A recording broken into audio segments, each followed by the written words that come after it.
कतन से बोए दाई तो इंजेक्शन लगाई तो इंजेक्शन लगाई तो ना हो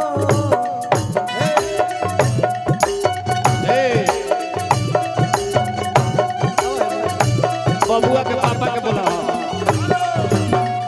कि बकस से बोए दाई तो इंजेक्शन लगाई तो इंजेक्शन लगाई तो ना हो राजा हो काहे तोरी बोले लाख मोरिया हो पिसवाई तो ना हो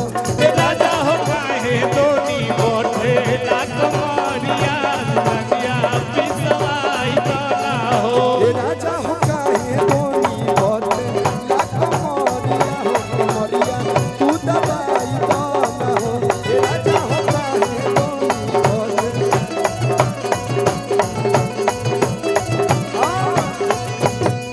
छोटे में गौना करैला हो सही से जरिया डसैला हो छोटे में गौना करैला हो सगही से जरिया डसैला हो छोटे में गौना करैला हो सही से जरिया डसैला हो कि नरमी कलैया मुचा डाई दिहला कोरा में दबाई दिहला कोरा में दबाई दिहला हो राजा हो ए राजा हो काहे तोरी पोत लाख मोरिया दबाई देला हो ए राजा हो काहे तोरी बोले लाख मोरिया लड़का टैलेंटेड कैसे निकला है जब तक फैक्ट्री बढ़िया नहीं रहेगा तब तक प्रोडक्ट बढ़िया नहीं हो सकता है। हाँ देखिए मेरे पिताजी गांव में नाटक करते थे तो हम भी निकल गए भाई एक्टर कलाकार। अच्छा इधर और ससुराल हो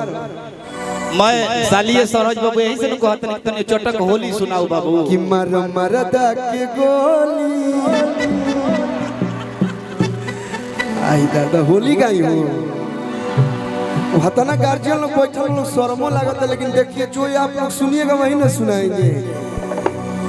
ए आशुतोष भैया एगो आशुतोष भैया बड़ा बढ़िया गीत लिखल बनी देखिए एगो गीत गाले भी तो एक बाद हम होली सुनाएंगे।